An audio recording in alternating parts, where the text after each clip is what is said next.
రేవంత్ రెడ్డి నిజస్వరూపం మీ ముందు పెట్టాం. అదేవిధంగా రెండవది బతుకమ్మ చీరలు. బతుకమ్మ చీరల్లో ఎట్లా మాట్లాడిండు, ఆయన నోటికి మొక్కాలి, చాలా గొప్ప సుభాషితాలు వల్లించిండు. ఒక్కసారి ఆ దివ్య ప్రవచనాలు చూద్దాం. ఒక మంచి డిజైన్తో ప్రతి ఆడబిడ్డకు 2 చీరలు ఇస్తే 1,30,00,000 చీరలు మంచి డిజైన్లతోని మంచి క్వాలిటీ. సరిగా రాలే బిడ్డ. ఒక మంచి డిజైన్తో ప్రతి ఆడబిడ్డకు 2 చీరలు ఇస్తే 1,30,00,000 చీరలు మంచి డిజైన్లతోని మంచి క్వాలిటీతో ముందుకు రమ్మని మా అధికారులకు సూచన చేసినాం.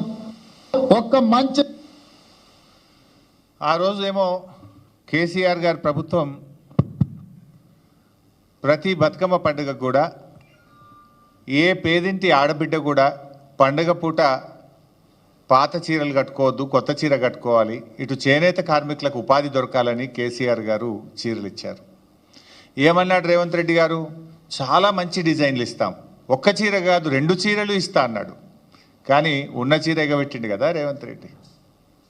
మన తెలంగాణలో ఆడపిల్లల్ని మహాలక్ష్మిలుగా చూస్తాం.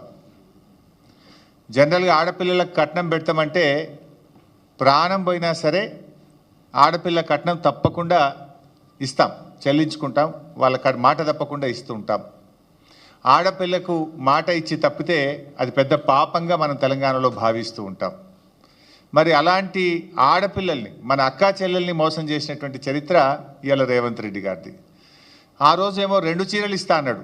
2 చీరలు కాదు కదా, కనీసం జాకెట్ పీస్ కూడా ఇవ్వలేన, జాకెట్ పీస్ కూడా ఇవ్వలే.